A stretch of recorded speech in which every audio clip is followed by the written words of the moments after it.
resources, a country with beautiful and good people. Now we come here representing those people, and we want to pray that you will guide the agenda for the day, and all the deliberations that we are going to have, we pray that they will contribute to the betterment of this country. We thank you for the peace that we enjoy, and where there are conflicts in this country, which we know there are, that you will be able to lead those that are trying to resolve those conflicts peacefully. We can't forget to pray for all Kenyans who are struggling for lack of even food and good shelter, that, Lord, we know that it is your will that all your people will have life and have it more abundantly. And it's for that that we pray and believe. For in Jesus' name, we offer this prayer. Amen.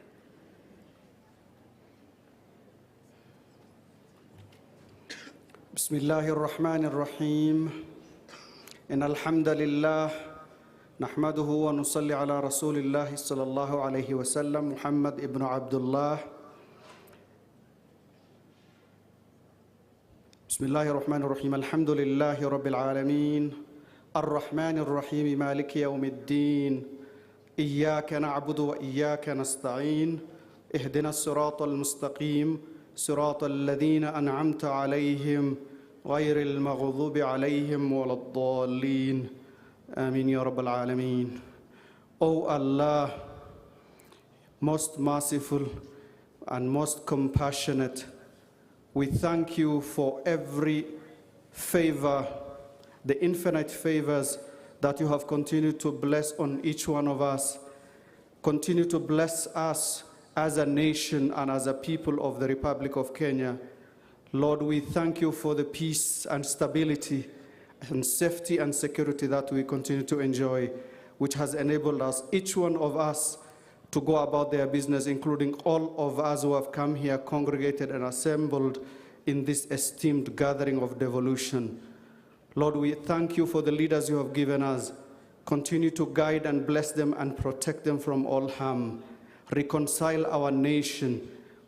Make it a nation that prospers and a nation that adheres to your will as the creator and sustainer of the universe. Lord, bless our president and all the leaders that are working with him, and give them the strength and fortitude to continue steering this nation into prosperity. Lord, bless those that are not in government in the other side of our democratic discourse. Bless them and guide them. Lord, reconcile our leaders, reconcile their minds and hearts for the sake of this country. Lord, bless our devolved units and make them sources of prosperity and poles of growth. We seek all these prayers in your gracious name. Amen. Thank you very much, and get seated, please. Thank you very much, Dr. Reverend Sam Kobia. Thank you very much, Abdraman Hismail, for leading us in those prayers. Ladies and gentlemen, my name is Karuti Kanyinga, professor at the University of Nairobi. I'm one of the facilitators of this conference. I think it is important to bear in mind that we are celebrating 10 years of devolution in this country, a 10-year period of transformation from the local level, a 10-year period of unprecedented development from the local level, where we have seen many counties having transformation in service delivery, and seen many counties in this country having achieved the development that they have never had from the 1963 when we got independence. It is clear that devolution is delivering in many, many, many different ways, and it is also clear that the devolution is resolving many developmental challenges in this country. We are going to have this conference in about 5 different themes. This first day, we are going to look at how to strengthen service delivery in the counties through performance management. or reaching the last mile. And at the same time, tomorrow we shall be looking at two different themes on digital economy and integration of technology in devolved services and how to use digital technology to transform the counties. And then the third day, we shall be looking at issues, the third theme will propose measures that county governments can adopt to enhance transformative service delivery for improved citizens' livelihoods and stronger business environments. The session will be moderated by Ms. Mary Ndeto, who is a public service expert. I'm just going to be telling you about Mary as she comes. Mary is currently the director of Tushi Management Consulting Services and has vast experience in designing and mainstreaming of performance systems, with over 15 years experience in human resource management strategies, policies, and public sector transformation and performance management for public institutions. Mary is going to come and welcome her panel, and then we'll begin our conversation. And just to get everybody's attention, I'd like us to please give the panel some moment. So a round of applause, please, for Mary as she comes up. Let's give her makofi a kilo. 1, 2, 3, makofi. 1, 2, 3, 20. Mary Ndeto, moderator of the first session of this year's Devolution Conference. Karibu, Mary. Good morning, everyone. Good morning again.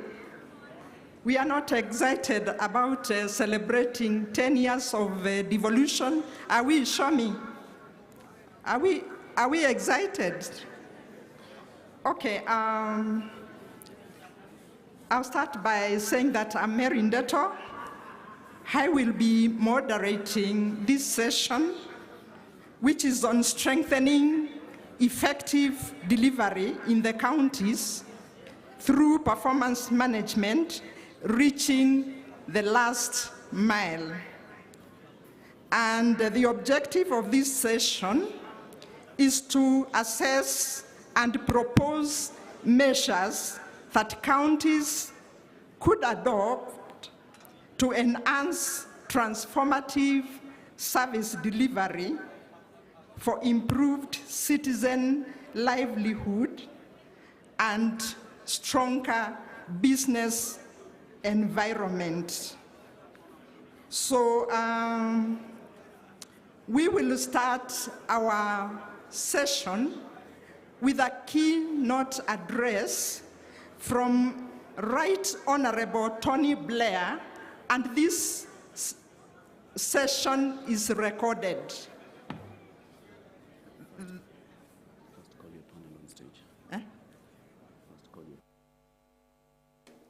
So at this point, I want to call a few people on stage.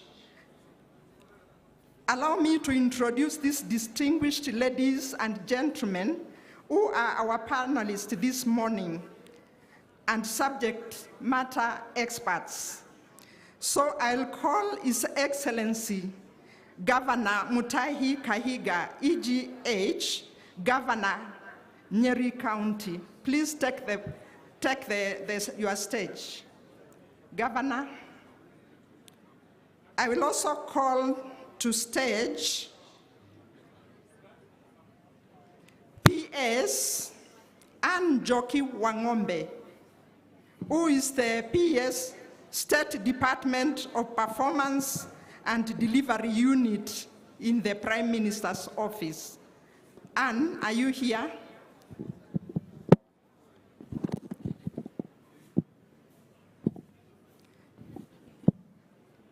So I will also call to stage Senator Recha Julius Murgo, the chairperson, Senate Standing Committee on Labor and Social Welfare. Are you there? Thank you. I will also call the Dr. Mishek Dirangu, who is the County Director, AMREF Health Africa in Kenya. Dr. Dirangu, please.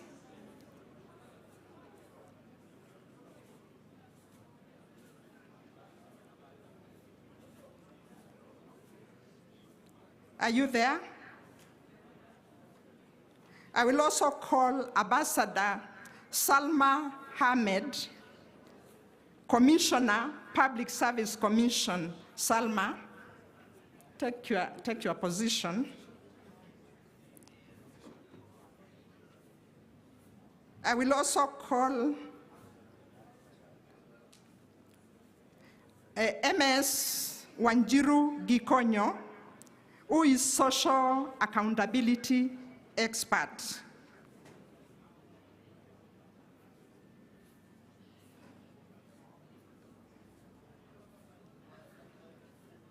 Last and not least, I'm going to call Honorable Philomen Kiplagat Sabulei, Chairperson, the County Assembly's Forum, and Speaker, County Assembly of Marakwet. Are you there? Thank you. We are all up in stage. Thank you very much for turning up, 100%. At this point, I will ask that we take the keynote address from Right Honorable Tony Blair. It will be virtual, so pay attention. Thank you. Mr. President, Dr. William Ruto, Cabinet Secretaries, Chair of the Council of Governors, Governors, Members of Parliament, distinguished ladies and gentlemen, thank you so much for allowing me to say these few words on the 10th anniversary of the devolution of power to Kenya's governorates. When the Kenyan constitution was changed in 2010 to allow this devolution of power, it marked a big change in the country, but one that moved with the grain of change elsewhere in the world. Today, governance operates at a number of different levels. Some problems, climate change, for example, the global pandemic, can only be dealt with at an international level as well as a national level. Then there are other areas that are the absolute prerogative of the state, the nation state. That is things like defense and taxation and so on. But then over the years, as power has become exercised at different levels, so people have wanted more and more power to be taken down and devolved to the local level, so that decisions are taken at the closest possible point to the people that are affected by them. And this is why this change was made in Kenya. And I think, despite all the challenges, most people would reckon it's been a very big success. And that's down to the work of people like yourselves and those that work for you in doing your best to make this great devolution program work for the people. You're elected by the Wananchi, the people, the citizens, and you're accountable to them. But the one thing that is clear, whatever level governance is exercised, is that the key challenge is always the same. It's delivery, it's getting things done. In my 10 years as Prime Minister of Britain, and then in the many years afterwards that I've spent helping governments around the world, I see very, very familiar challenges. Getting things done in government is hard. When you make change, there are vested interests that will stand in the way. People very often agree to reforms in principle, but just don't like them in practice. Sometimes bureaucracies can be slow to move and difficult to move. And also, when you're in a position of leadership, there's 1,000 different things that come on your desk, intended or not, that can create what I used to think of as a kind of conspiracy of distraction, where all the time you're wanting as a leader to be delivering for your people, but then there's all these other things happening that keep you from it. So I learned a lot in my first term of government, and I changed the system at the heart of the British government after that first term. And the basic structure that I changed, which is to move from a situation where the purpose of the machine was simply to give advice to politicians, to a situation where the purpose of the machine was to deliver for the people. We constructed the first delivery unit, and these delivery units now proliferate all around the world, and they can operate at a national level and also, of course, at a regional or state level. But in doing so, I needed to refocus government and to change the way we operated. And I came to the conclusion that there were 4 elements, what I used to call the 4 Ps of good governance: prioritization, policy, personnel, performance management. And let me say a few words about each in turn. Prioritization is a very difficult thing to do in government. It's easy to say, but it's hard to do because, in a sense, everything you do is a priority. Everything matters. But in the end, if you're a leader and you know you've got a limited term in office, if you try to do everything, you'll likely end up doing nothing. So getting those key priorities, the 4 or 5 big things that you want to define your time as leader by, those are things that are absolutely essential to establish because they direct the system, they give it clarity, and they give it the command that it requires in order to work effectively. So prioritization is absolutely vital. Often I see reports, usually done by outsiders, which list hundreds of different things that need to happen in a country or in a region. The truth is, you'll never get all of them done, but you can, if you focus down on key priorities, get those at least done. The second thing is policy. And policy is tough. You know, I often speak with leaders and I ask them to describe their policy agenda, and they describe it, and I say to them, actually, what you've told me are ambitions. They're not policies. Now, ambitions are good things. We should all be ambitious, but it's not the same as a policy. A policy is a worked out, clear roadmap to deliver.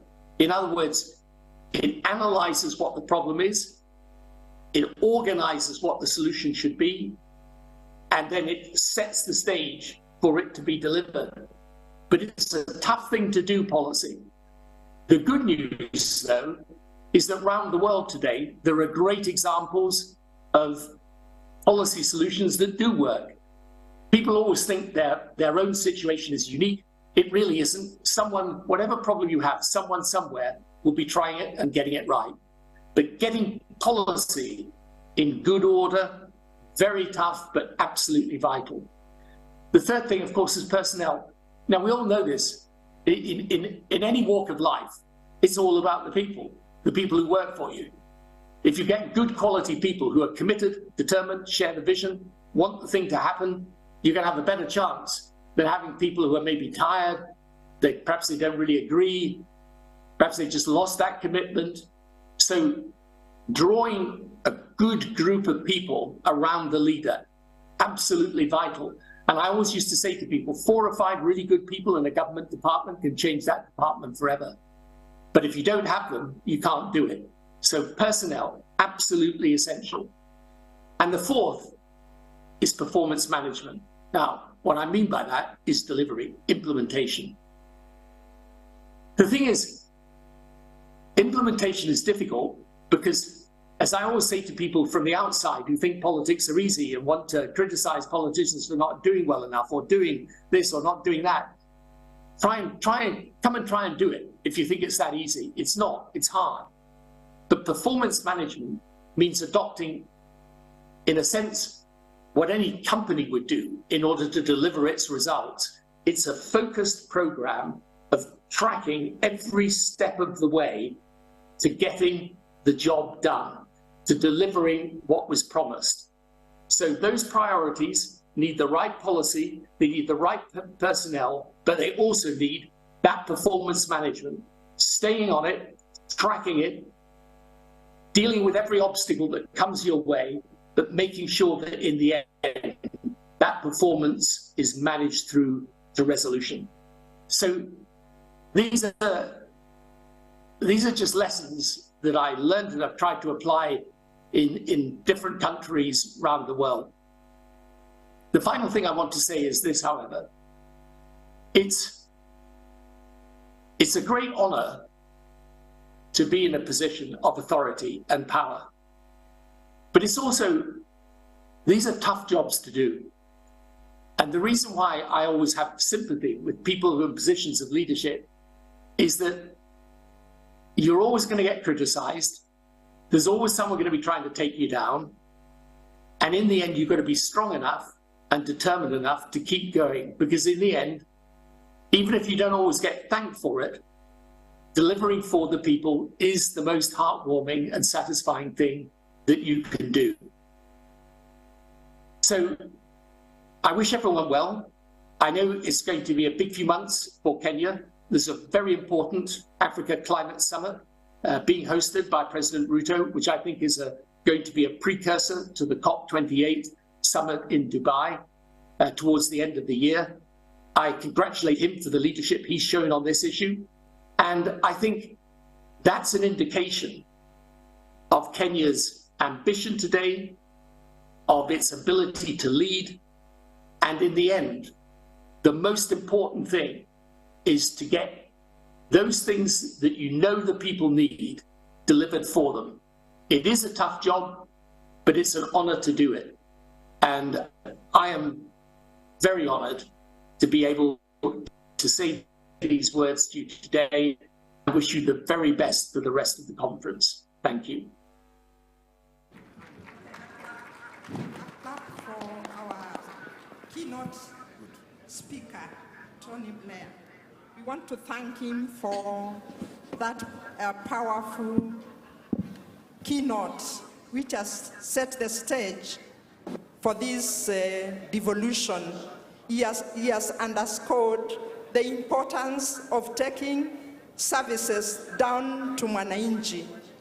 And he has said of the need to prioritize, the need to develop responsive policies, the need to have highly motivated and competent personnel, among other things.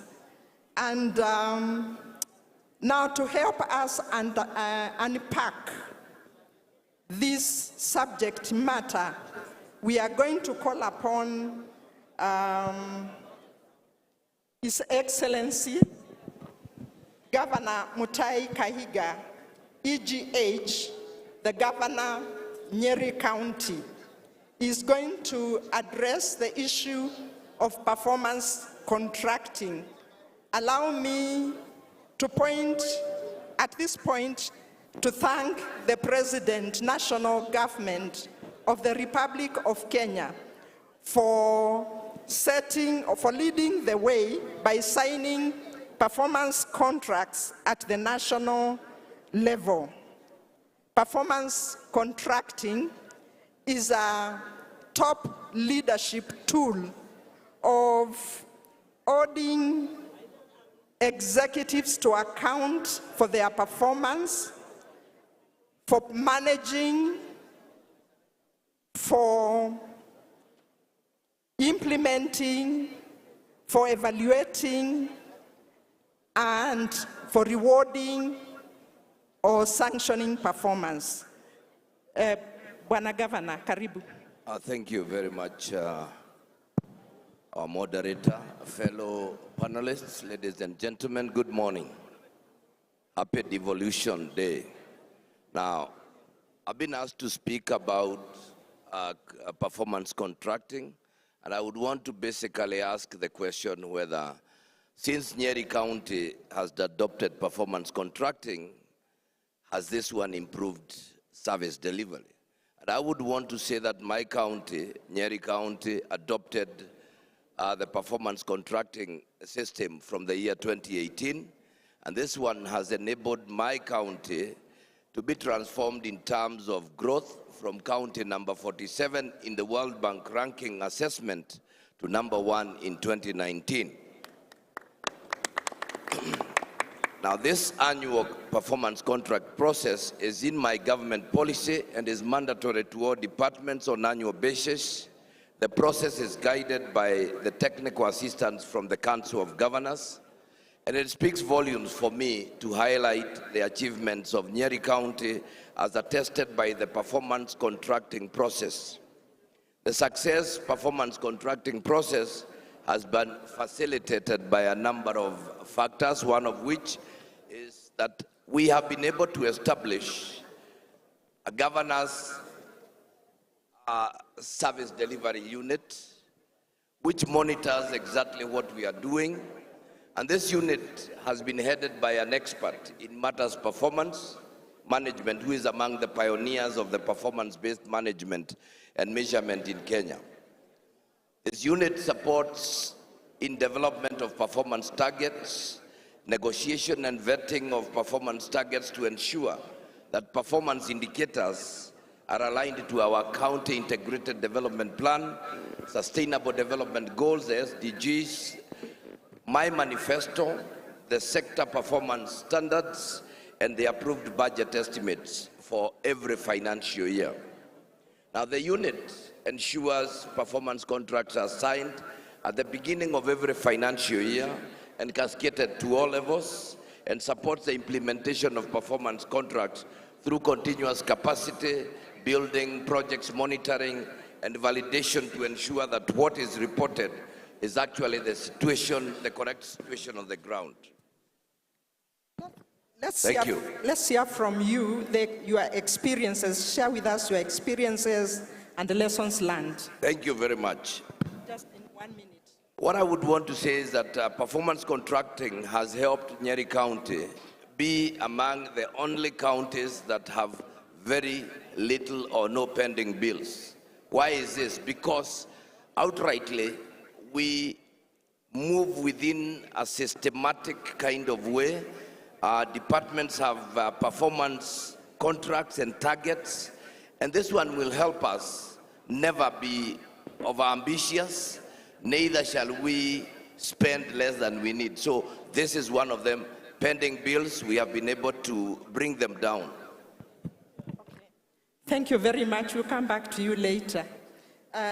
With us is Ambassador Salma Ahmed, Commissioner, Public Service Commission, who will talk about human capital and the current trends in the country. Salma.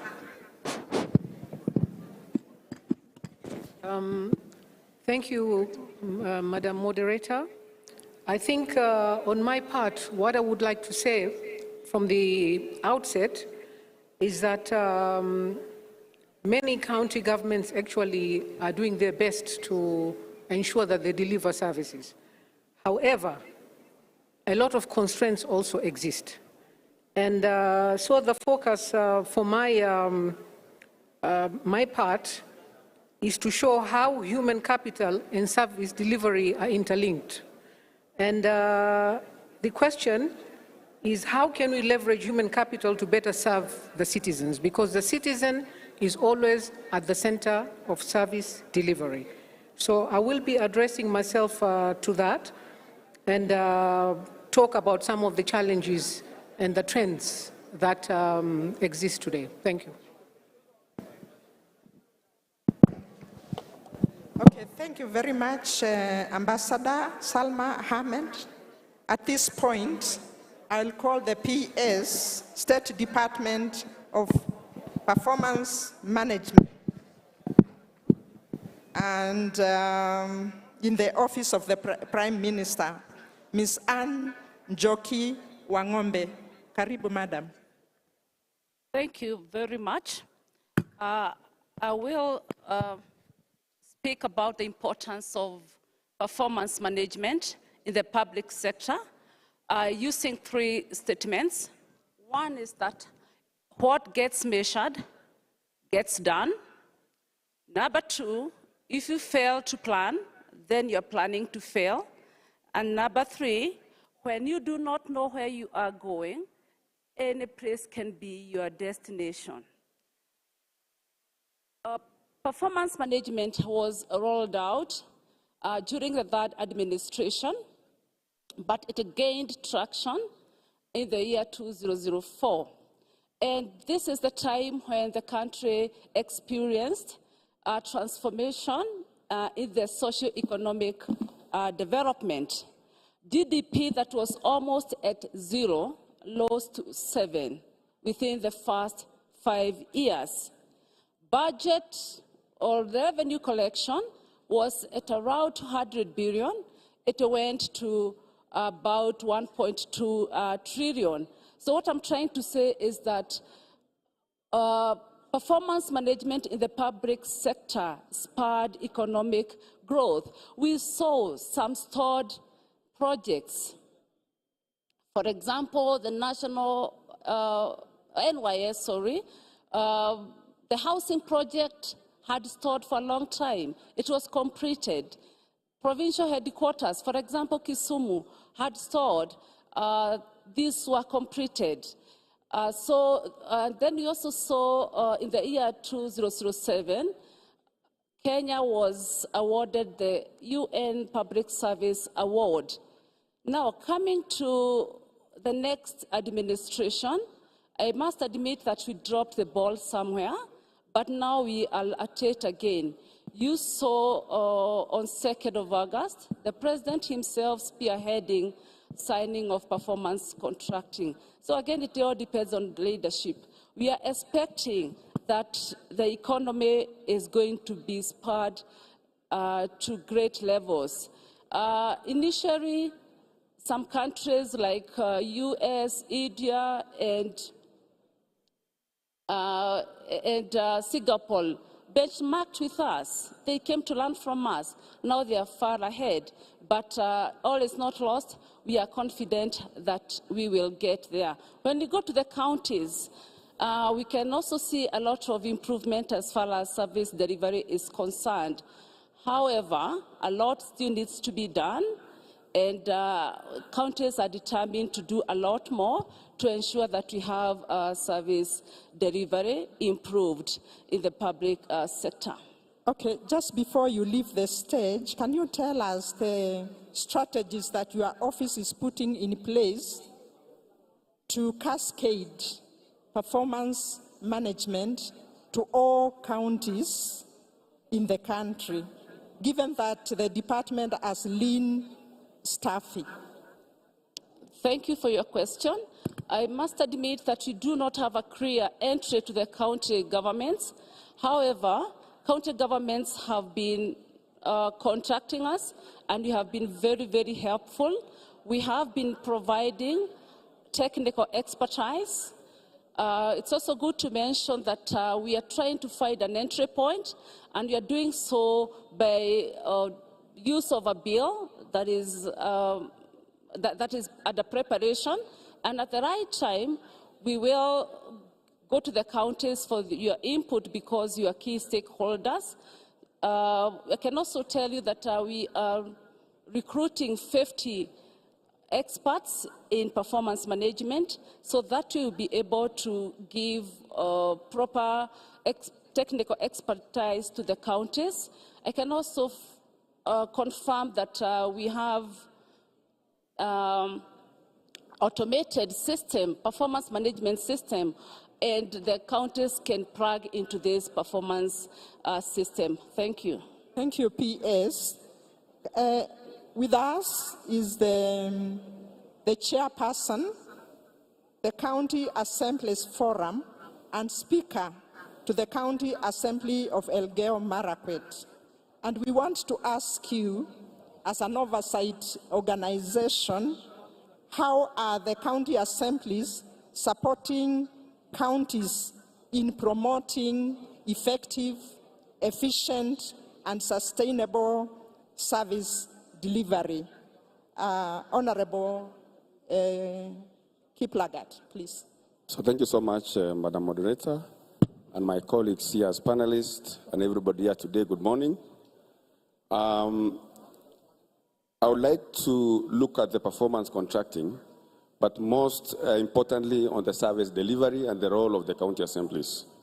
And first, I would want to make it very clear that the county assemblies, structured in the law and the constitutions, play a very integral role in the running of the county governments, the county governance, and all the services that are there in the county governments.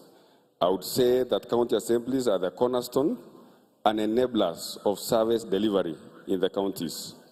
And there are a number of ways in which the county assemblies as institutions have heavily played this role. One, on the part of legislative role, this is a tool in which the county governors and governments use to ensure that we direct and provide legal framework on how the resources and the programs of the counties are going to be run. You will agree with me that without the legal framework that guides the performance of the counties, there will be little to be done under the purview of the governance in the counties. Secondly, the county assemblies are placed as the oversight role and responsibility in the counties. And for this reason, even on matters of performance contracting, the county assemblies are there as the watchdog of the people and the public to ensure that the resources that are placed in the counties are used effectively and in the manner in which it was intended to be done. Thirdly, there is a budgetary responsibility that the county assemblies do every financial year. That tool as a budgetary responsibility is a tool in which then it can finance and fuel the services that begin to roll in those financial years. Finally, the passage of the planning policy documents in the counties, such as CIDP, ADP, spatial plans, are done by the county assemblies, which then gives the county government an opportunity to run those responsibilities under the guidance of those policy documents. So the county assemblies play a very integral role and are at the cornerstone of service delivery. And the challenges that faces the county assemblies under the current situation are things that the state and the legal framework should work on to ensure that we strengthen the performance of this very important institution. Thank you. Thank you very much, Chairman. We'll come back to you, time allowing. We want to come to Senator Recha Julius Murgo, who is the chairperson for Standing Committee on Labor and Social Welfare at the Senate. And we want to ask the Senate how Senate is ensuring that county governments' resources are disbursed in time for counties to implement programs and projects. Senator, please, Murgo. Thank you very much, moderator. And good morning, everybody, including my fellow panelists. In this discussion that I'm presenting, I try to answer two questions or lingering questions that are in minds of people and maybe audience. That is, if Senate sees resource disbursement to counties translating into better service delivery to the people, and then secondly, how Senate tracks performance in services delivered to the counties. In trying to answer those questions, it is important that a county has performance management system in their organization or in their system. In this way, it enhances assurance of processes and efficiencies. And then also, secondly, is a service delivery that links the government, county government, and even national with the citizens. And so performance management has a strategy in organization that relates to the human resource, policies, culture, communication, and such systems that brings efficiency and effectiveness in delivering of the services. And then also in 2010 Constitution, it empowered counties to take charge of resources and deliveries at the lowest level in counties. And there are about 14 items that function under Schedule 4 in the counties. That is agriculture, health, control of air pollution, noise, and other nuisance, cultural activities, general entertainment, and amenities, county transport, animal control, welfare, trade, development, regulation, county planning and development. Okay, Senator, you will allow us to reach there. We'll come back to you so that other two speakers can speak first, then we give you another round. Thank you. Okay. Can we call upon Dr. Dirangu Mishek, the County Director, AMREF Health Africa in Kenya? We understand that you have been implementing health programs across the counties. What impact has your work had in the local communities? Mr. Dirangu, please. Thank you very much, Mary. And allow me to say that in the last decade, AMREF Health Africa has worked with counties to strengthen systems for primary health care. As we have worked with counties, providing technical assistance, we have learned about the levels of primary health care that make a difference. Today, AMREF would like to share with you 4 such lessons and levers that are leading to better population health outcomes. These 4 levers, and you can remember them by 4 Ps. The first one is political commitment and action at the county level. The second one is effectively deploying primary care networks. The third one is people-centered models of primary health care. And the final one is precision public health premised on data science. And would like to commend a number of counties that have made progress on all these 4. For Turkana County, they have demonstrated excellent political commitment and action through a better legislative environment, as well as budgeting and investing those funds in ways that have enabled the county bring down maternal mortality from more than 1,500 deaths per 100,000 live births to below 400. Would also like to commend Kwale County that has been a trailblazer with support from USAID and AMREF technical assistance in putting in place primary care networks. We have already seen very early results from the primary care networks there on reduction of number of maternal deaths. And our primary care networks becomes effective when we invest in 4 areas that also the national government is supporting. That is financing, human resources for health, data, as well as commodity security.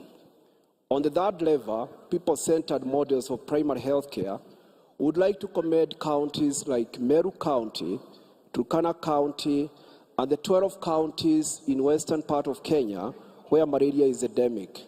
They have brought out models like the Kimormol One Health approach. Michelle, half a minute.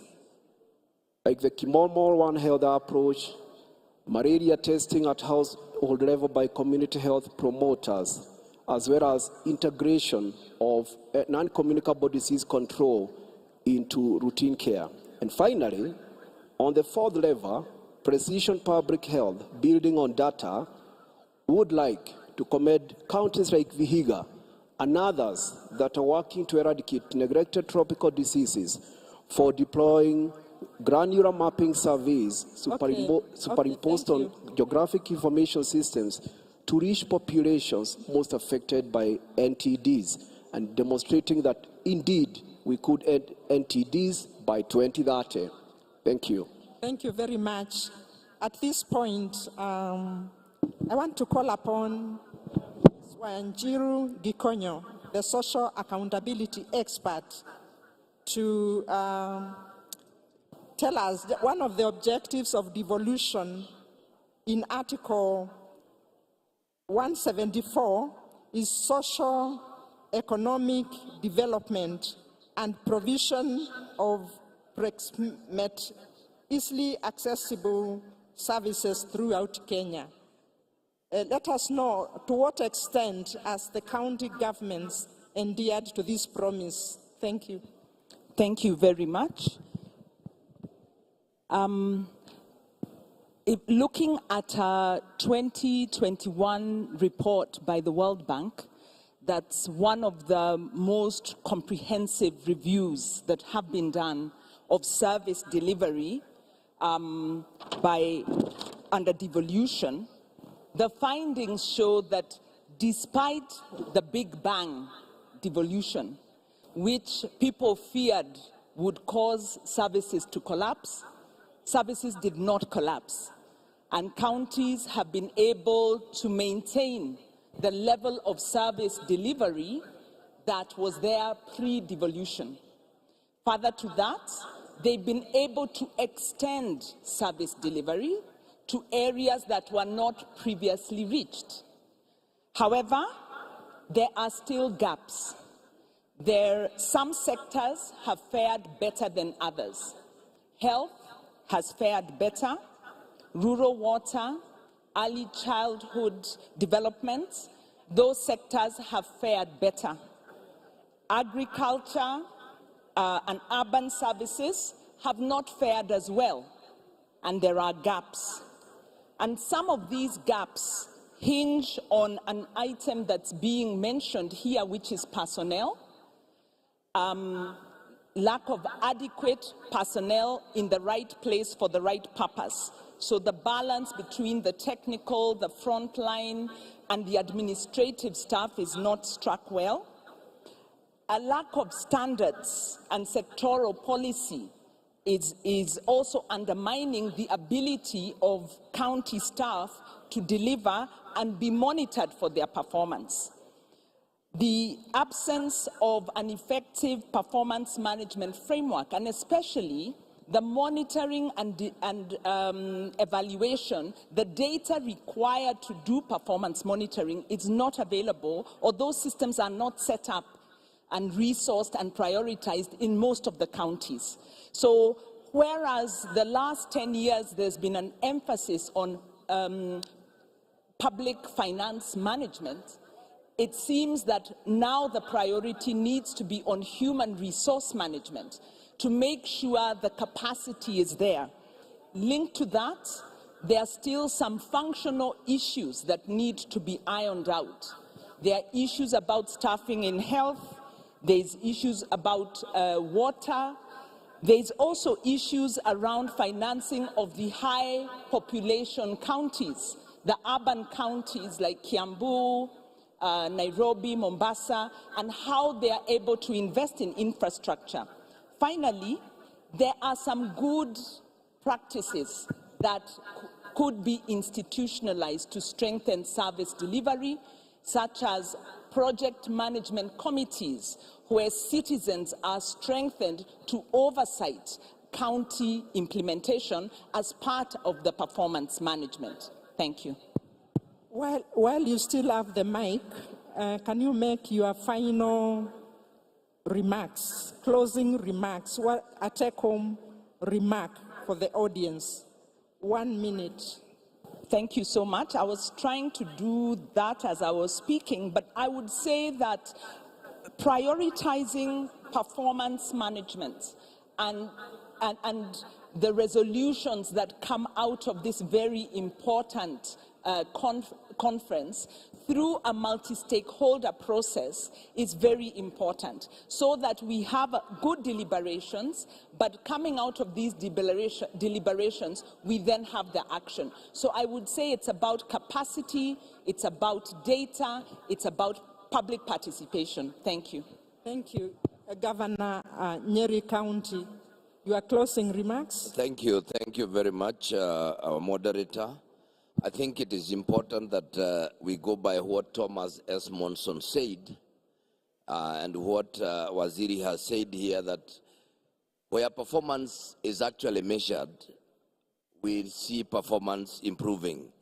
And he goes further to say, where performance is measured and reported, we also observe that the rate of improvement increases. Therefore, from a county perspective and from our perspective as a COG, we observe that as a result of introduction of performance management, then entirely quite a number of things change. Performance changes, the culture, the working culture changes, competition is introduced, and we are able to monitor what projects we are able to do. And overall, the performance of a county is clearly indicated and improved. Tell us Thank you. Something about reward and sanction. Just in 1 minute, reward and sanction, whether you have rewards. Oh, yes. We also have, we have introduced within our county, remember we said performance where it is monitored, it is measured and reported.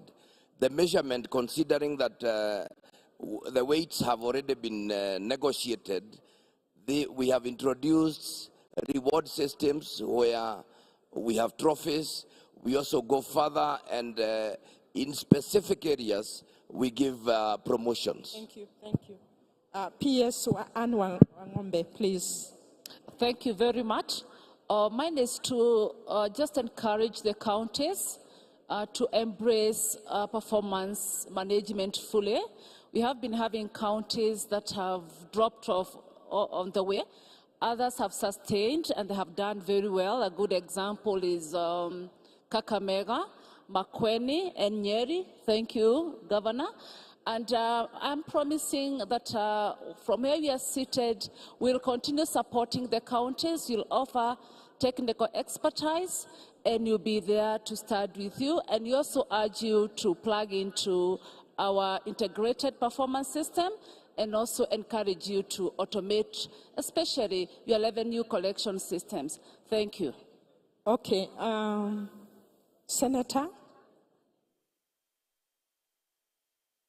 Yes, thank you. Even though county governments have tried very much over the 10 years of devolution, but inadequate disbursement of funds from the national government has affected performances of all 47 counties, and then also low on resource or revenue is also another challenge that is a bottleneck to county governments. Bloated workforce is another bottleneck in performance in the county governments. And then also bloated workforce together with reports showing misappropriation of funds, and this bears a lot on the executive management that, all the time all these negative reports are reported, and therefore if this is corrected, it will really enhance the performance of county governments such that we will experience more than we are experiencing now, even though there is a lot of good that goes on in the counties now because of devolution of resources to the county governments. Thank you, thank you, thank you. Dr. Mishak Dirangu? Closing remark. Thank you, moderator. We congratulate Amref Africa, congratulates all the counties that have implemented effective levels of primary health care. And we encourage each county to identify a few levels which, when implemented, they lead to population health outcomes, and incorporate those into the contracts of the leaders and the health workers. Such levels, as I said, include political commitment and action demonstrated by things like legislation and budgeting, precision public health, people-centered models of care like integration and very locally relevant primary care models, and resourcing primary care networks. If we do that as a country, we can achieve big bets by 2030. And such big bets include, number one, we could lower maternal deaths to below 100 maternal deaths per 100,000 live births. Number two, we could add certain diseases like malaria amidst the climate crisis before it becomes devastating. Number three, we could add selected neglected tropical diseases like schistosomiasis, lymphatic filariasis, and even intestinal worms. And number four, and finally, we can flatten the non-communicable disease curve before it cripples. The complications of those diseases cripple our health systems. What levers are those that each county needs to apply? Thank you. Okay, Salma. To address the human capital challenge, it is important for county public service boards and the national government too to ensure that they embrace uniform norms and standards. That currently is lacking.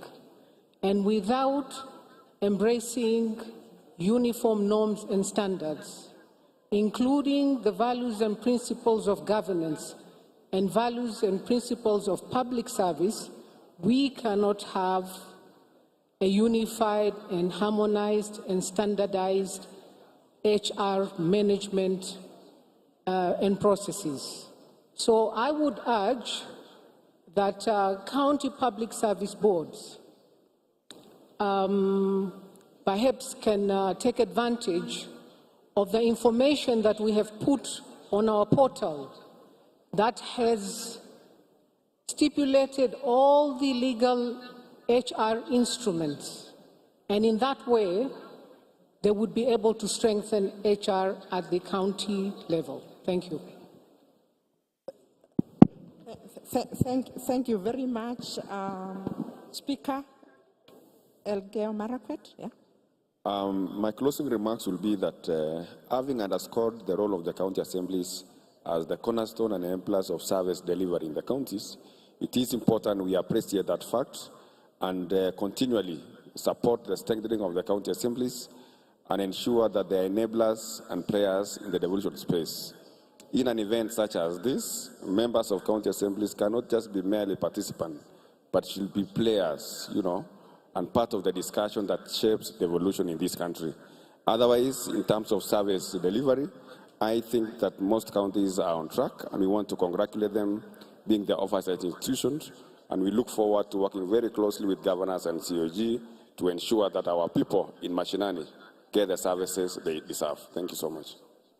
Okay, thank you very much. Now for closing remark, final for you. Any? Do you have any? We cut you short. Gikonyo. Yes. In looking through and reflecting on this human resource management gap, personnel gap, there is an opportunity for counties to work at the regional level with the regional blocks to build capacity there around policy making, around the technical expertise that is needed at the county but is too expensive for respective counties. So the next 10 years, we need to see more interdependence and cross-county mobility and sharing of human resource. So that's one idea that really came out strongly. I think it's discussed, and the time is right. This is the time so that counties can exercise their distinctness but build the capacity they need, which at present they cannot individually afford. Thank you. Yeah, thank you very much, our audience, for being very patient with us. This morning, the speakers have underscored the issue of implementing performance management and cascading performance management to the lowest level so that the mwananchi can feel the services that are offered by the county government. At the center of service delivery, we have been told there is human resource, and we are told that we must capacitate the human resource to be able to deliver the services that are expected of them. From our keynote address, again, we have been told about prioritization and putting in place the right policies to ensure that, that the county governments, with the limited resources, they can maximize on delivery of services. Then we have been told about prioritization of the health services and how counties can partner with AMREF Health Africa to enhance service delivery. So thank you very much for listening to us. We will be available for questions throughout the week. We are around. So if you have any questions for any of us, you are free to get in touch with us. Thank you very much for your time. Thank you very much. Let's clap for the panel, please. Let's clap for them again. Please get seated. I think we have learned a lot from this panel, beginning with the keynote address, where Right Honorable Tony Blair told us that in development programming, one has got to be very careful about the priorities. If you choose everything, you may not achieve what you want. But it's important to prioritize, identify a few things that you can have impact on, rather than making an effort of having everything. The panel, and in particular Governor Mutahi Kahiga, Nyeri Governor, has told us the importance of performance management, and in particular performance contracting. He has pointed out that they do not have pending bills similar to what is happening in many other counties. They do have, but not as that much, because they base their development programming on performance management. We have seen instances where we have been told identifying indicators to be tracking development progress is important, especially when we are talking about devolution. And identifying those indicators is something that needs to be done in consultation with the general public. We have had the County Assemblies Forum also talking about the importance of identifying what needs to be done and ensuring that the people are sensitized about it. These are issues that we are going to be paying attention to later on during the course of these discussions from today to Friday.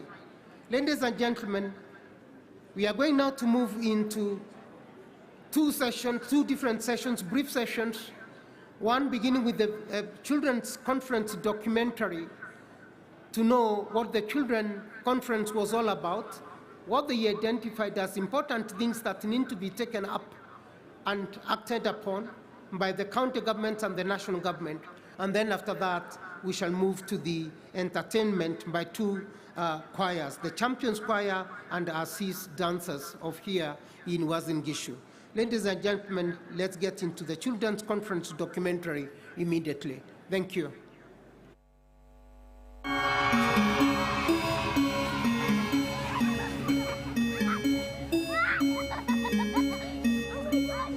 Hello, my name is Amanda. I am 10 years old as Devolution in Kenya.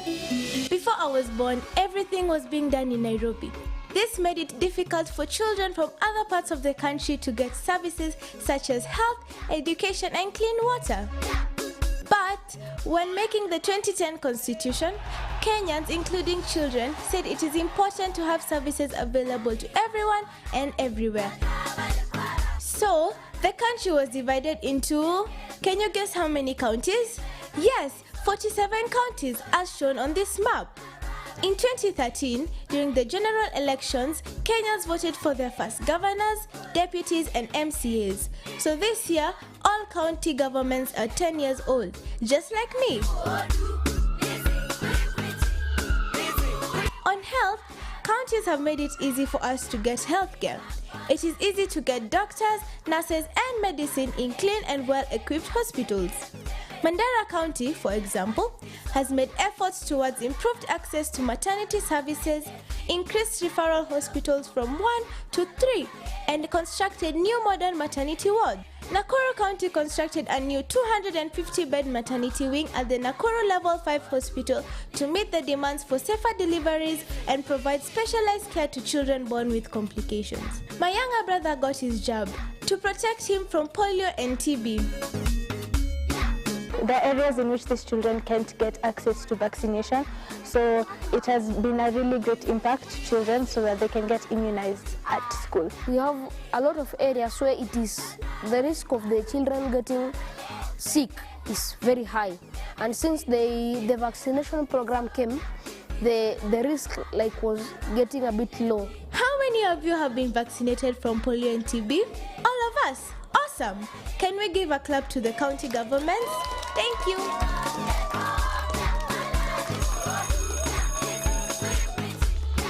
On education, talking of my younger brother, the county government has made sure he has a beautiful school with really good teachers and lots of toys and books.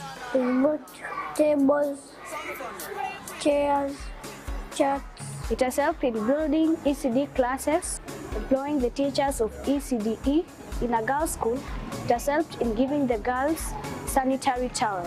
77% of children who are supposed to be in schools are enrolled in early learning centers. Also, the county works with the Ministry of Education to make sure those of us who don't have money are able to go to schools by providing scholarships. I'm a beneficiary of county.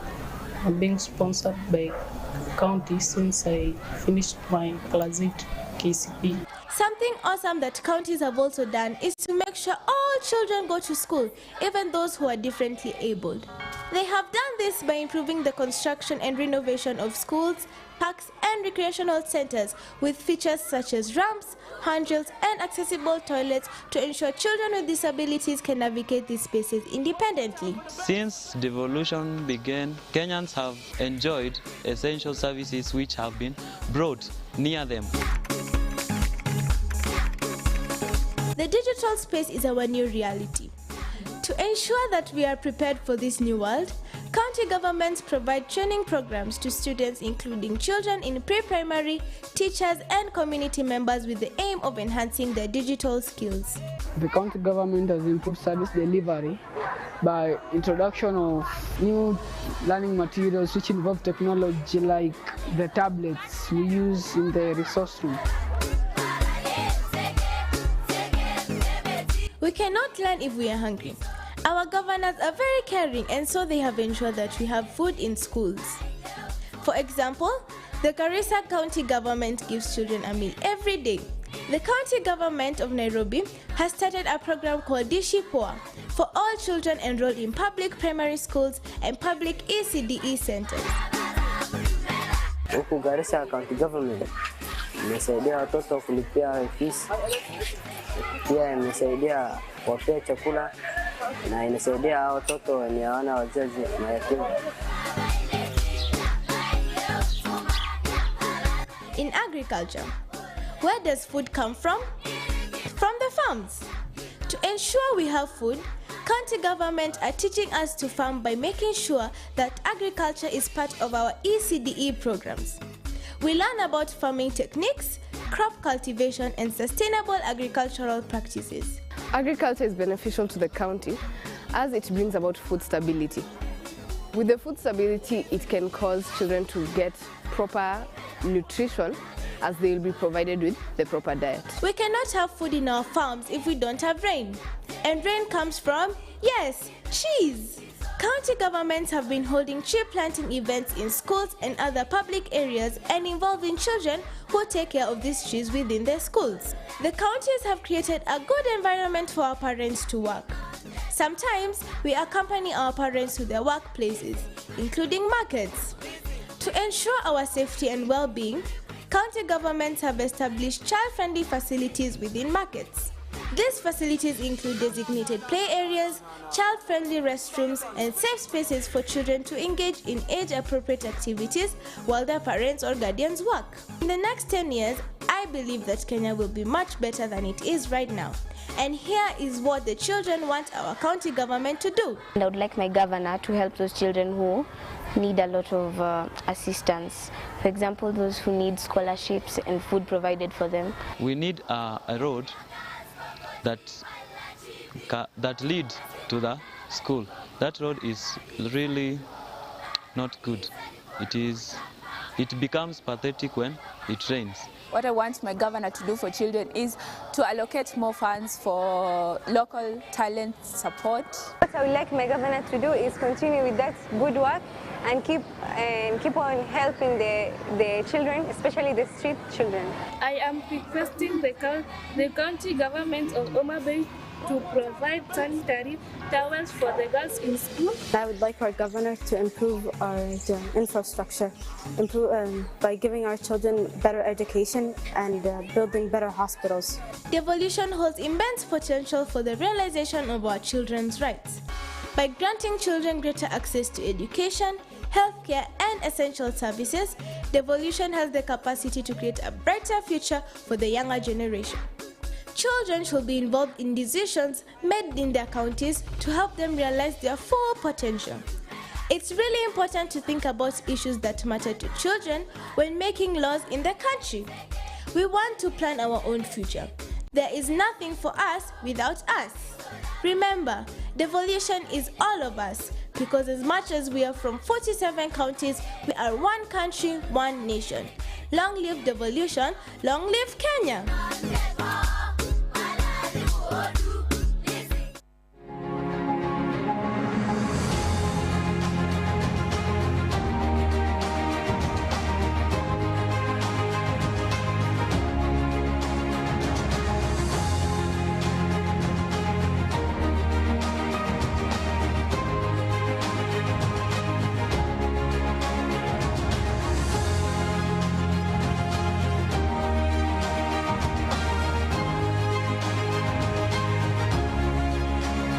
Utakatin tugul eng Eldoret, city nebo champions.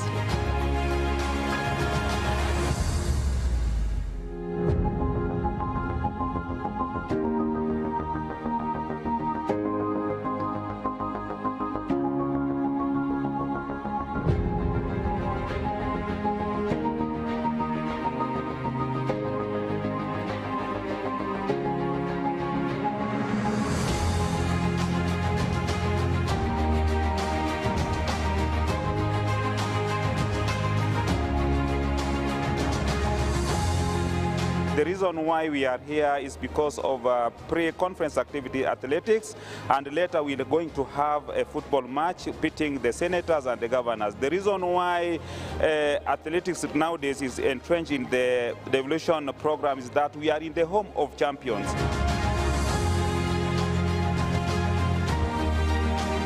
This race is going to be participated also by all the governors, all the senators who are present. Tumekuja hapa kwa hii mbio, nimeleta wazee na wazee huwa wakiwakilisha Kenya na watakimbia vizuri sana. Hata kuna wazee veterans ambao wanakimbia full marathon hapa, kuna wenye wanakimbia half marathon kama mimi, na kuna wenye wanakimbia 10 kilometers na track and field events. Nataka ning'ang'ane niingie top 10.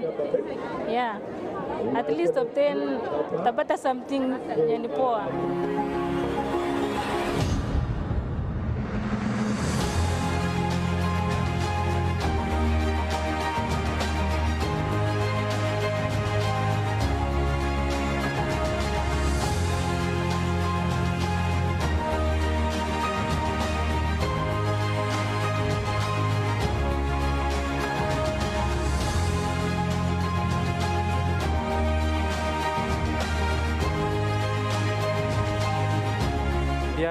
Mbio leo ilikuwa competitive. Nimepumzika tu siku moja. Nashukuru kwanza kwa magovernors kwa kutoa hii event ambayo tumefurahia sisi wote kama wakimbiaji. At least wametukumbuka na inakuza talanta. Imetusaidia leo kuwa exposure na grow young talent. Mbio za leo haikuwa rahisi.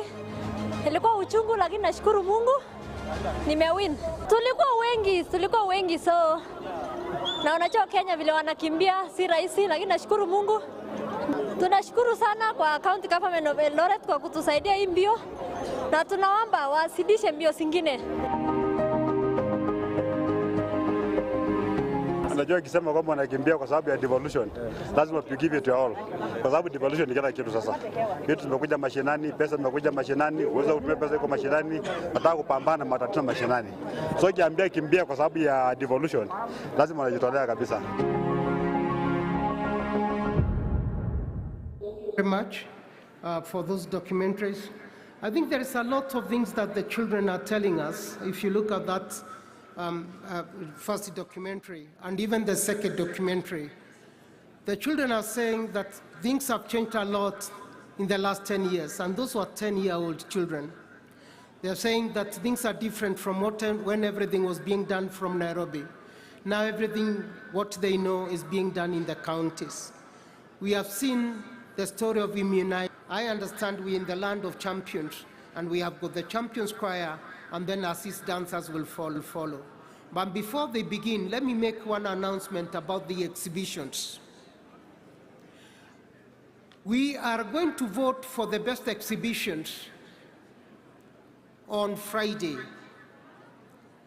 So please, we are requesting everyone to go and visit the exhibitions, identify the most well-organized exhibition, where you can get comprehensive information about that particular county, or about transformative information about devolution or development in general.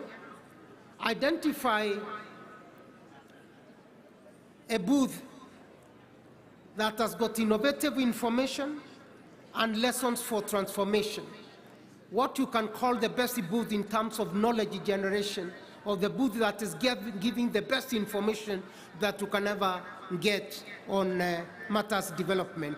We shall be getting back to these indicators much later. But ladies and gentlemen, let's welcome Champions Choir to sing for us. Thank you very much.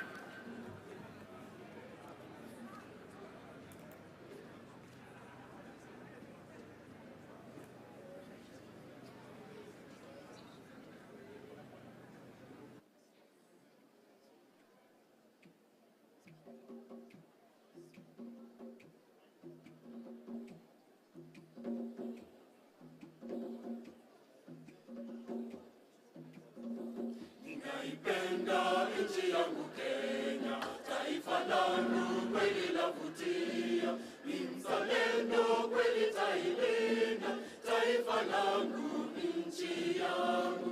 Ninaipenda nchi yangu Kenya, oh lavutia, ni mzalendo tailinda, taifa langu nchi yangu.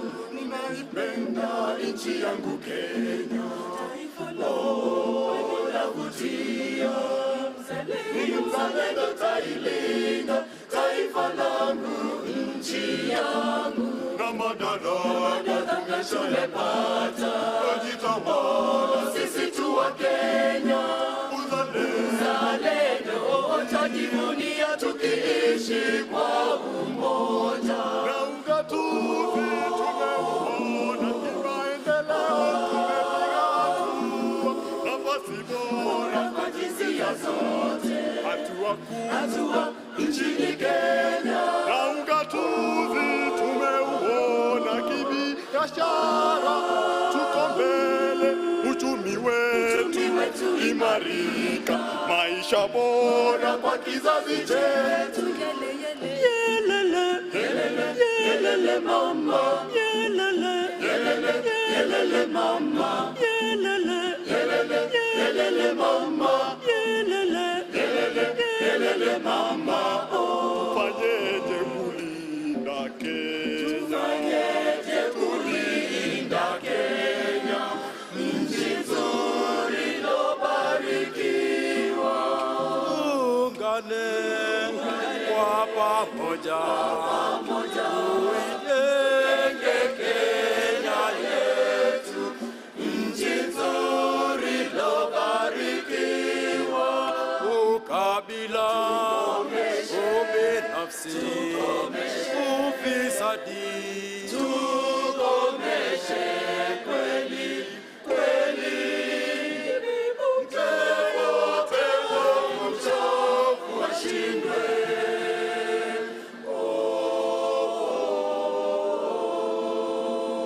Tudukishe uzalendo, Kenya yetu tasonga mbele, tasonga mbele. Ninaipenda nchi yangu Kenya, oh navutia, ni mzalendo tailinda, taifa langu, nchi yangu. Ninaipenda nchi yangu Kenya, oh navutia, ni mzalendo tailinda, taifa langu, nchi yangu. Nafurahia, najivunia kwa nchi yangu, yapendeza, yavutia.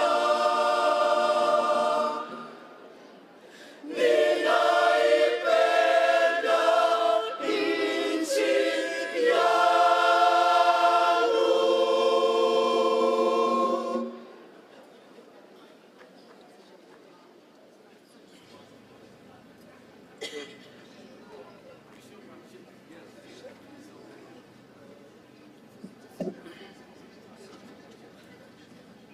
Tushangilie Kenya,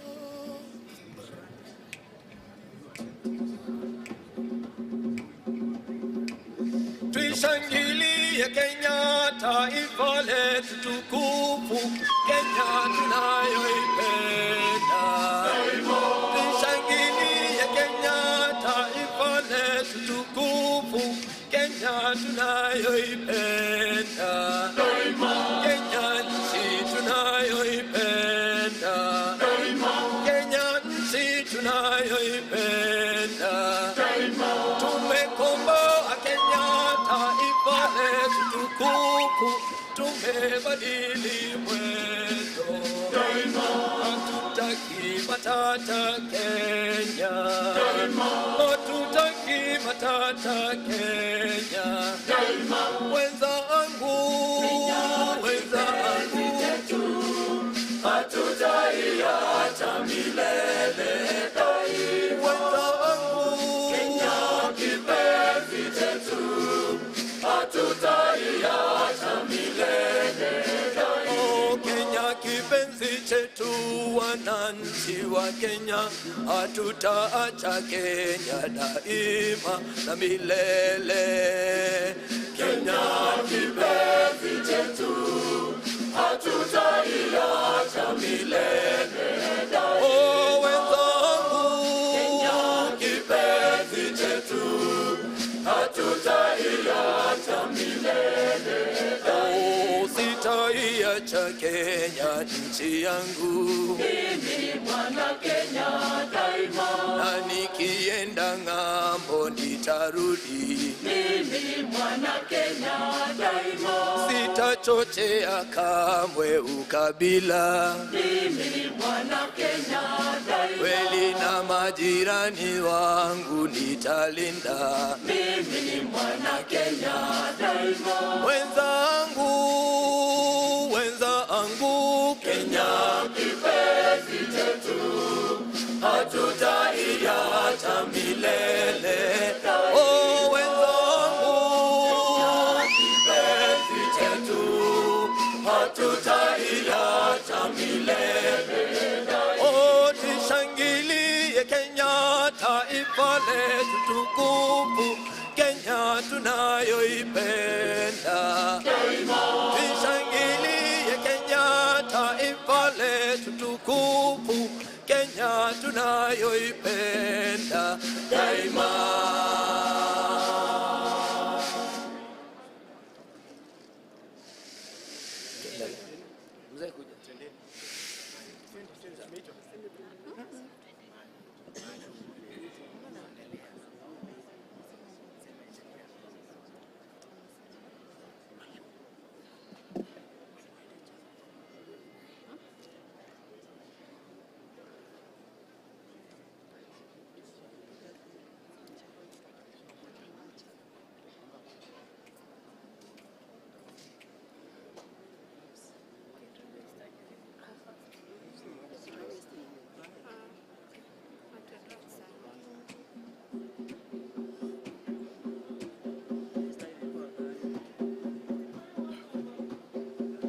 Twajiunga pamoja kutangaza hadharani msimamo wa Kenya ni kulinda amani. Twajiunga pamoja kutangaza hadharani msimamo wa Kenya ni kulinda amani. Twajiunga pamoja wananchi wa Kenya, msimamo wa Kenya ni kulinda amani. Twajiunga pamoja kutangaza hadharani msimamo wa Kenya ni kulinda amani. Mzalendo kamili popote ulipo, tangaza amani kwa Mkenya mwenzako.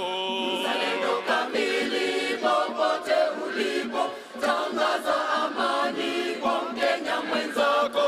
Mzalendo kamili popote ulipo, tangaza amani kwa Mkenya mwenzako.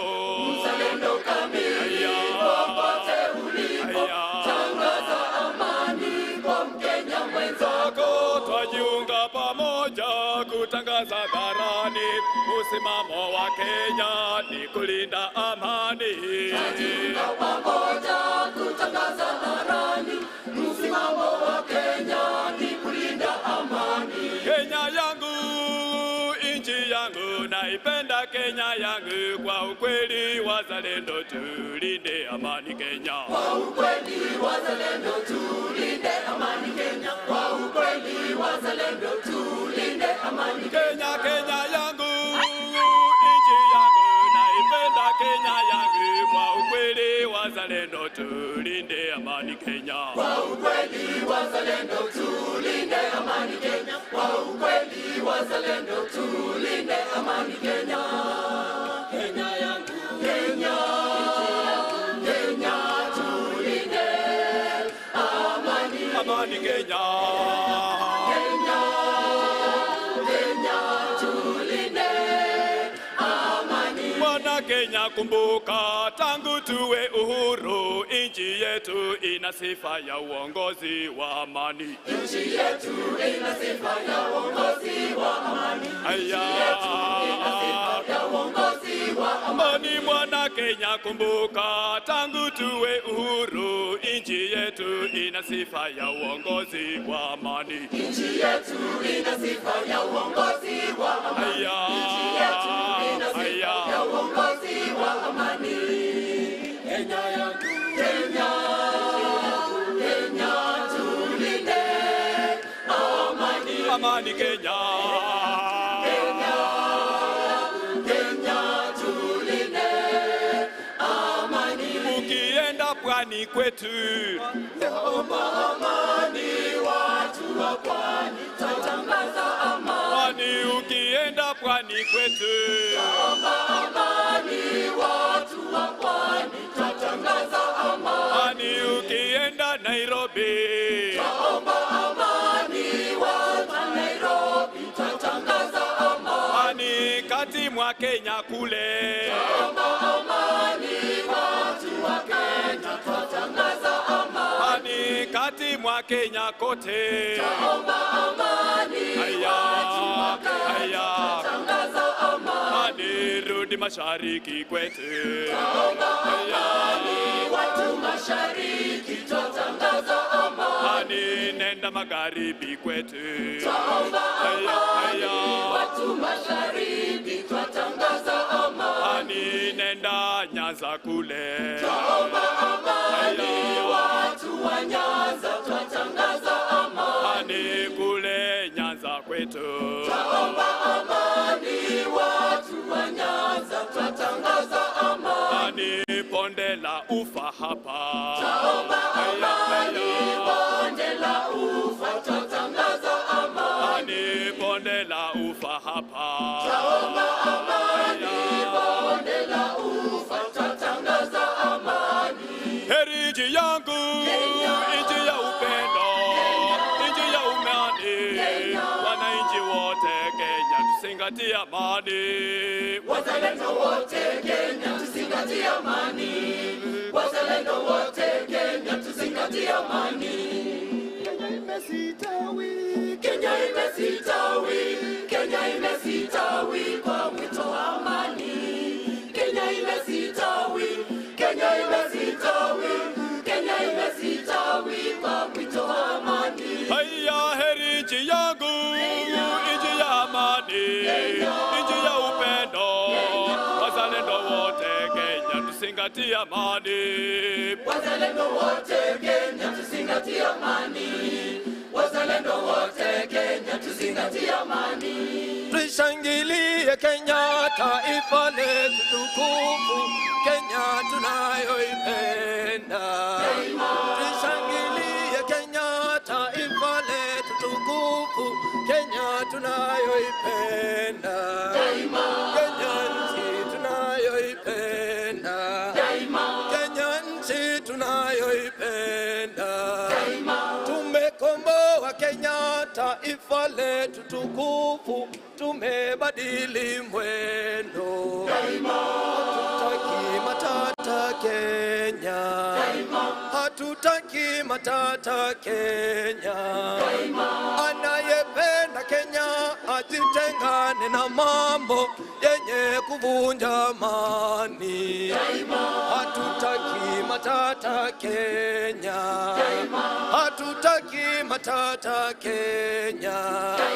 Wenzangu, wenzangu, Kenya kipenzi chetu, hatutaiacha milele daima. Oh, wenzangu, Kenya kipenzi chetu, hatutaiacha milele daima. oh, Kenya ni mama yangu, Kenya ni baba yangu, na nitabaki Mkenya daima na milele. Kenya kipenzi chetu, hatutaiacha milele daima. Oh, wenzangu, kipenzi chetu, hatutaiacha milele daima. oh, sitaiacha Kenya nchi yangu. Mimi ni mwana Kenya daima. Na nikienda ng'ambo nitarudi. Mimi ni mwana Kenya daima. Mimi sitapotoshwa tena na wabaya. Mimi ni mwana Kenya daima. Na ujirani mwema nitatunza. Mimi ni mwana Kenya daima. Nitapokea wote nao wema. Mimi ni mwana Kenya daima. Na ushirikiano nitatunza. Mimi ni mwana Kenya daima. Wenzangu, wenzangu, Kenya kipenzi chetu, hatutaiacha milele daima. oh, wenzangu, kipenzi chetu, hatutaiacha milele. Oh, tushangilie Kenya, taifa letu tukufu, Kenya tunayoipenda. Tushangilie Kenya, taifa letu tukufu, Kenya tunayoipenda.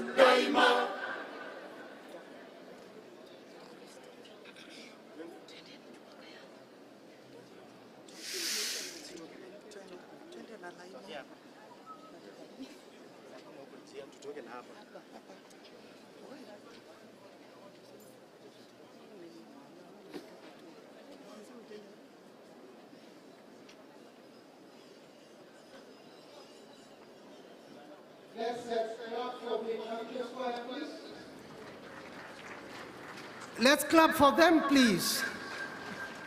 Thank you very much. The next group that is coming on stage is ASIS dancers from here in Uasin Gishu. ASIS choir, ASIS dancers from here in Uasin Gishu. Please come in. ASIS dancers, come in.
Ukikata mti moja, panda mbili, tuchunge mazingira yetu. One mi gore su gore nyon, mi to burjo i gore nyon.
A round of applause, please, for the assist dancers.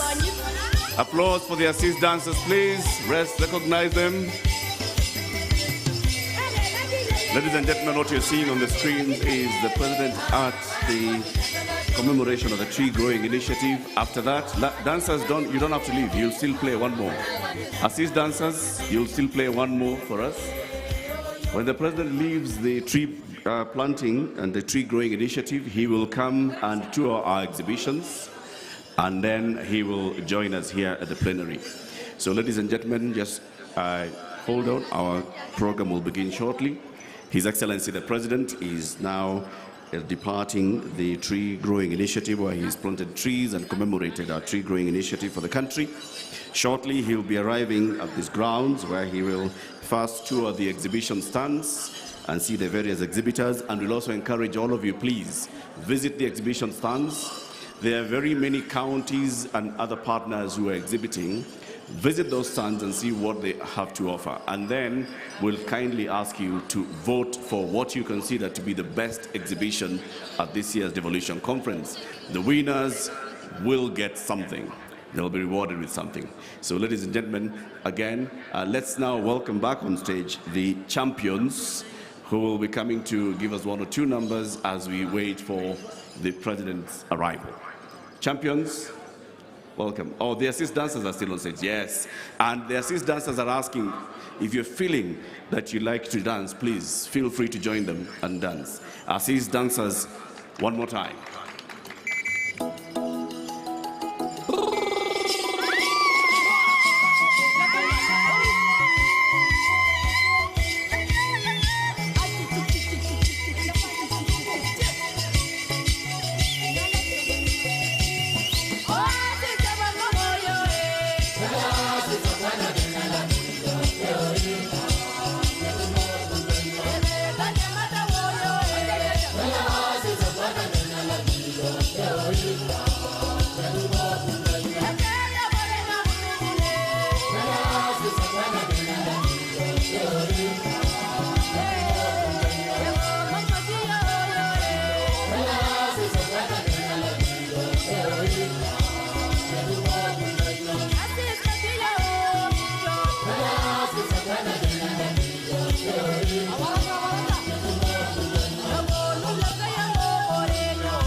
Wasingishu gatuzila mandi, Sindio champions, oye oye. Wasingishu gatuzila mandi, Sindio champions, oye oye. Tumetoka mbali kama gatuzi kweli, tunaenda mbali twatumaini. Tumeshajua njia ya kupitia sasa, tushikane mikono, twende mbele. Baba, mama, watoto na jirani, jiji tutalipata, twende mbele. Tuungane pamoja kwa amani, sisi sote sasa, tushikane mikono, twende mbele. Baba, mama, watoto na jirani, jiji tutalipata, twende mbele. Tuungane pamoja kwa amani. Uongozi bora twajivunia, na mifarakano tumetupia mbali. Tunashirikiana bega kwa bega sasa, tushikane mikono, twende mbele. Baba, mama, watoto na jirani, jiji tutalipata, twende mbele. Tuungane pamoja kwa amani. Tuseme tena sasa, tushikane mikono, twende mbele. Baba, mama, watoto na jirani, jiji tutalipata, twende mbele. Tuungane pamoja kwa amani. Uongozi bora tumeuona heko, raisi tunaye na machachari. William Ruto Kipchirchir, mambo ni kasi kasi. Tushikane mikono, twende mbele. Baba, mama, watoto na jirani, jiji tutalipata, twende mbele. Tuungane pamoja kwa amani. Tena sasa, tushikane mikono, twende mbele. Baba, mama, watoto na jirani, jiji tutalipata, twende mbele. Tuungane pamoja kwa amani. Magavana wa nguvu twawapokea kwetu, gavana Mitimiji ndiye dereva wao. Ugatuzi tushirikiane sote sasa, tushikane mikono, twende mbele.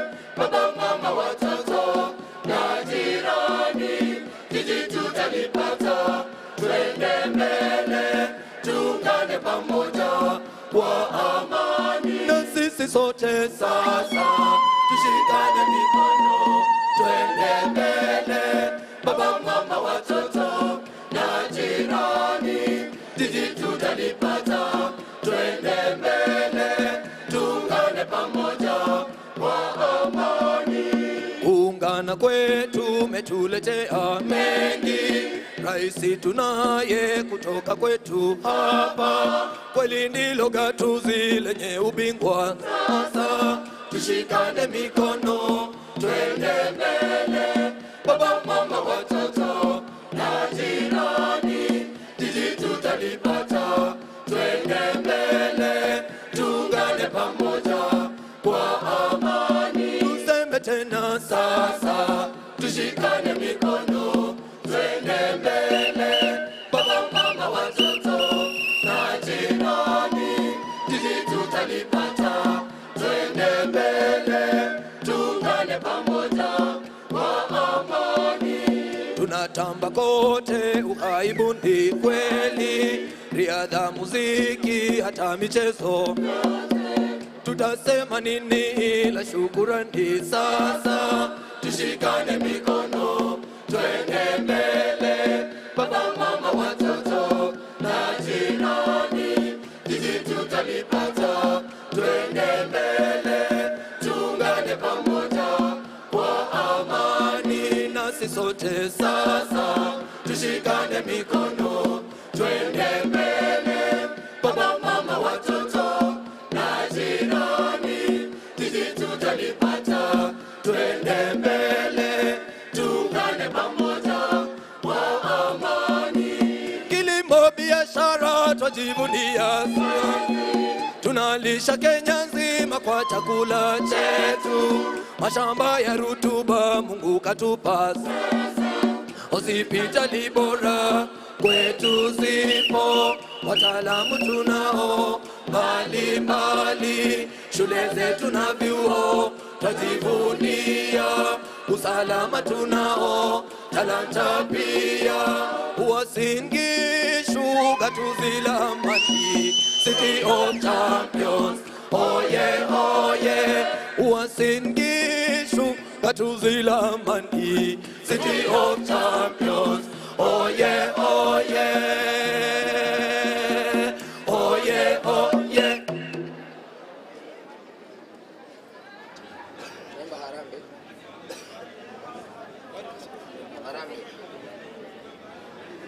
Harambe, harambe.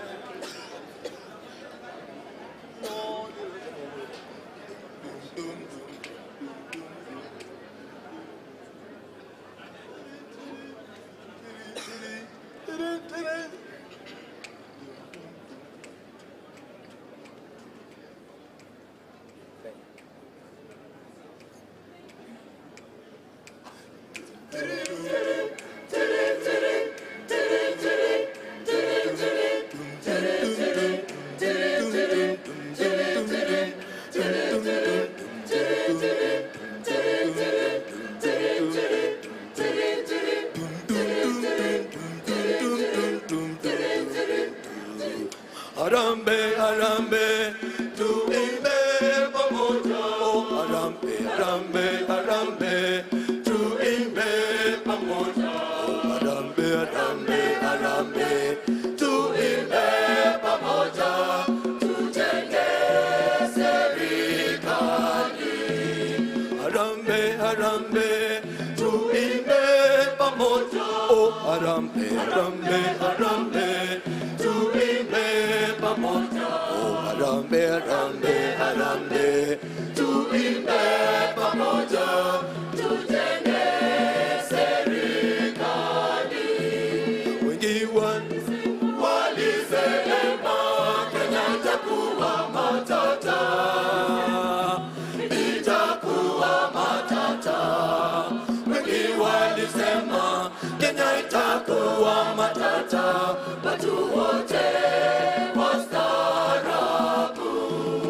Wengi walisema Kenya itakuwa matata, wengi walisema Kenya itakuwa matata, wengi walisema Kenya itakuwa matata, watu wote wastaarabu.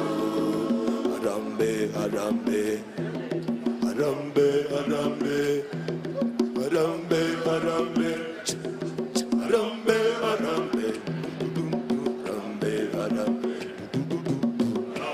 harambe, harambe, harambe, harambe. Watu wa Kenya hatuna ubaguzi. Watu wa Kenya hatuna ubaguzi. Watu wa Kenya hatuna ubaguzi, kila rangi tunaipenda. Watu wa Kenya hatuna ubaguzi. Watu wa Kenya hatuna ubaguzi. Watu wa Kenya hatuna ubaguzi, kila rangi tunaipenda. Wananchi harambe, tuvute pamoja. Wananchi harambe, tuvute pamoja. Wananchi harambe, tuvute pamoja. Tuongoze kwa usalama. Wananchi harambe,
Nyote mwajionea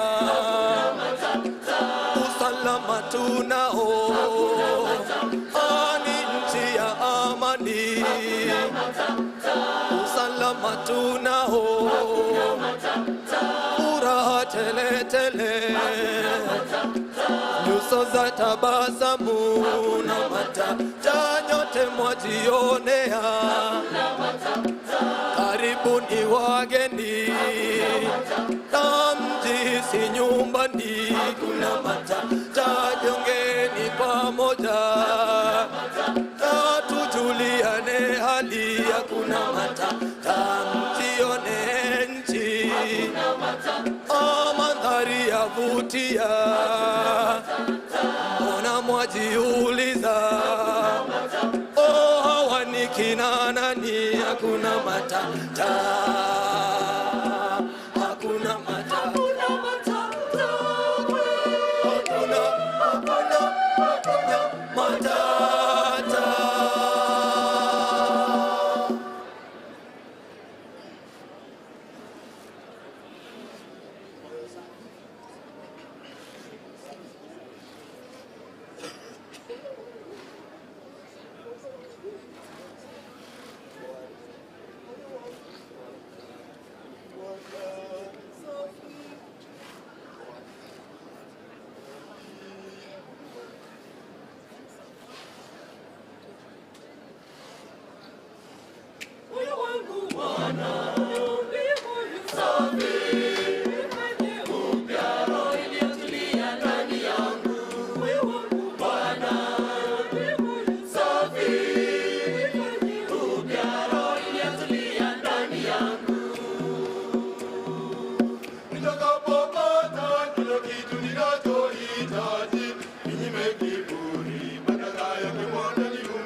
kwako Bwana, unaweza nijalie niwe na moyo safi, moyo wangu Bwana, uniumbie moyo safi, uifanye upya roho iliyotulia ndani yangu.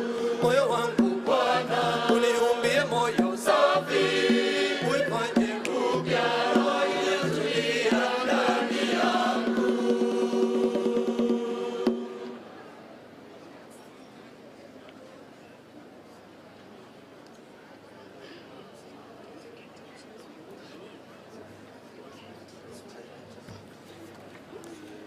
Thank you very much, exhibitions. Thank you very much, champions. Ladies and gentlemen, a round of applause, please, for the champions. That's the band playing for us. I'd like now to welcome the Presidential Escort Unit Band to come. The Presidential Escort Unit Band is coming. Ladies and gentlemen, we are waiting for the President to enter these grounds. And as soon as he enters the grounds, you shall be able to see him on the screen. From that moment, you will be knowing that he will be here with us shortly. He will tour the exhibition stands. The various counties are exhibiting, various partners are also exhibiting, and we'd also like to encourage you to visit the exhibition stands today and tomorrow and Friday, because there are various things that are being exhibited. We want you to go there and take a critical and keen eye at what you will be seeing in the stands, and then you gauge them. Because we'll ask you to vote for what you consider to be the best exhibition, looking at what they're presenting, how innovative they are, how relevant what they're exhibiting is to devolution, and especially looking back into the 10 years of devolution and looking into the future, and also look at how informative the stands are and the people in those stands. So that's what we'll be asking you to do. Please visit the exhibition stands anytime today, tomorrow, and into Friday. Ladies and gentlemen, the Presidential Escort Unit Band.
Utangamano wa kitaifa, tushikamane wa Kenya wote, mawasiliano yenye nguvu, utawala bora wa taifa.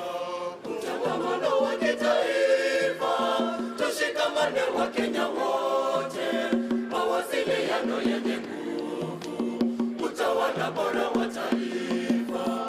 Mawasiliano yenye nguvu, utawala bora wa taifa. Mwingiliano wa maana, utawala bora wa taifa.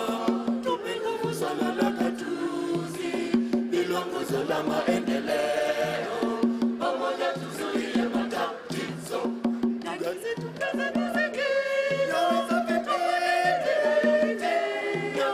mvua irutubishe vyote, tupigane na vita vya njaa. Gatuzi tupende mazingira,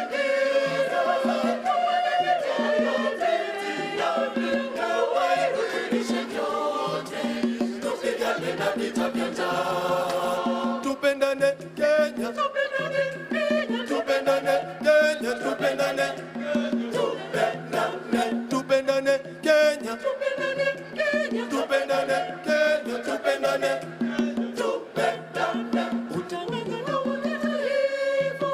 tushikamane wa Kenya wote, mawasiliano yenye nguvu, utawala bora wa taifa. Utangamano wa kitaifa, tushikamane wa Kenya wote, mawasiliano yenye nguvu, utawala bora wa taifa. Mawasiliano yenye nguvu, utawala bora wa taifa. Mwingiliano wa maana, utawala bora wa taifa. Tupe nguvu swala la gatuzi, hilo nguzo la maendeleo. Pamoja tuzuie matatizo, gatuzi tupende mazingira, na mimea wairutubishe vyote, tupigane na vita vya njaa. Gatuzi tupende mazingira, na mimea wairutubishe vyote, tupigane na vita vya njaa. Tupendane Kenya, tupendane Kenya, tupendane Kenya, tupendane, tupendane Kenya, tupendane Kenya, tupendane Kenya, tupendane, tupendane. Ninaipenda nchi yangu Kenya, taifa langu kweli lavutia. Ni mzalendo kweli tailinda taifa langu nchi yangu. Ninaipenda nchi yangu Kenya, oh lavutia. Ni mzalendo tailinda taifa langu nchi yangu. Ninaipenda nchi yangu Kenya, oh lavutia. Ni mzalendo tailinda taifa langu nchi yangu. Na madaraka tumepata, oh sisi tu wa Kenya. Uzalendo tutajivunia tukiishi kwa umoja. Na ugatuzi tumeuona kimaendeleo, na basi bora kwa jinsia zote, hatua nchini Kenya. Na ugatuzi tumeuona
Let's clap for the choir again, please.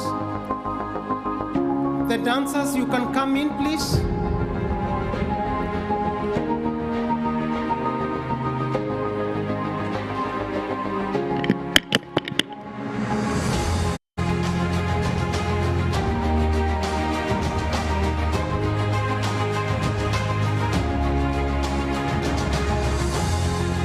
The reason why we are here is because of pre-conference activity athletics, and later we are going to have a football match pitting the senators and the governors. The reason why athletics nowadays is entrenched in the devolution program is that we are in the home of champions.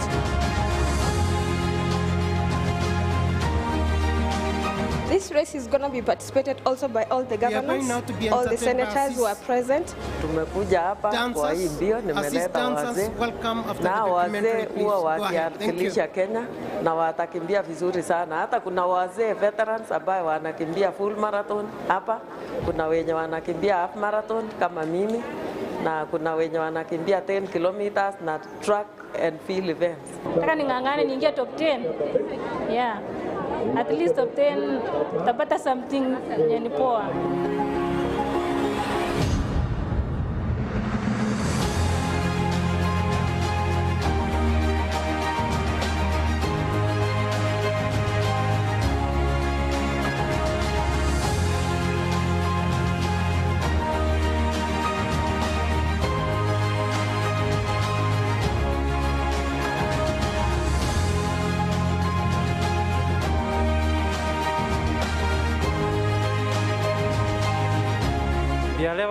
Leo ilikuwa competitive. Nimepumzika tu siku moja. Nashukuru kwanza kwa magovernance kwa kutoa hii event ambayo tumefurahia sisi wote kama wakimbiaji. At least wametukumbuka na inakuza talanta. Imetusaidia leo kuwa exposure na ku grow young talent. Mbio za leo haikuwa rahisi. Ilikuwa uchungu, lakini nashukuru Mungu nimewin. Tulikuwa wengi so na unajua Kenya vile wanakimbia si rahisi, lakini nashukuru Mungu. Tunashukuru sana kwa county government of Eldoret kwa kutusaidia hii mbio, na tunaomba wasidishe mbio zingine. Unajua ukisema kwamba wanakimbia kwa sababu ya devolution, lazima we give it to all. Kwa sababu devolution ni kila kitu sasa. Vitu tumekuja mashinani, pesa imekuja mashinani, uwezo utumie pesa iko mashinani, nataka kupambana na matatizo mashinani. So ukiambia kimbia kwa sababu ya devolution, lazima wanajitolea kabisa.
Ladies and gentlemen, as you can see, the president has arrived at the grounds. He's now at the grounds. He will shortly be visiting the exhibition stands. And then after the exhibition stands, the president will join us here for the official opening. So as we continue getting entertainment from the assist dancers, just be prepared that the president will come in. Here is the order of events as the president walks in. We'll request everybody to rise up. So we welcome the president, and then we'll get into the program formally. So as you can see, the president is here, and he will be joining us shortly. Until then, we have a video. Yesterday, there was something that happened here in Eldoret.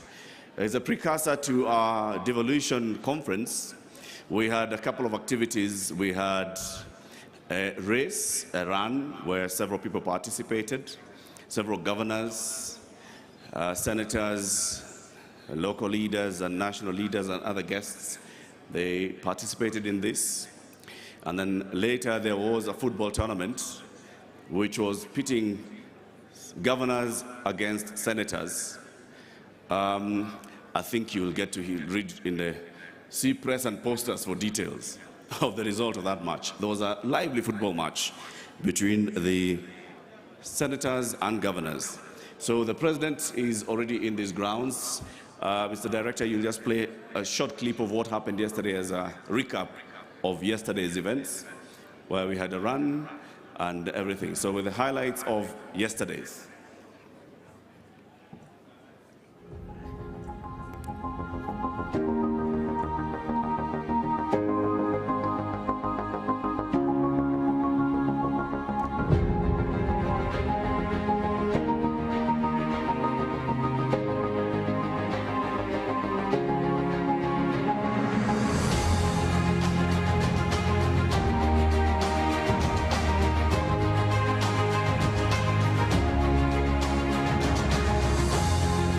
The reason why we are here is because of pre-conference activity athletics, and later we are going to have a football match pitting the senators and the governors. The reason why athletics nowadays is entrenched in the Devolution program is that we are in the home of champions.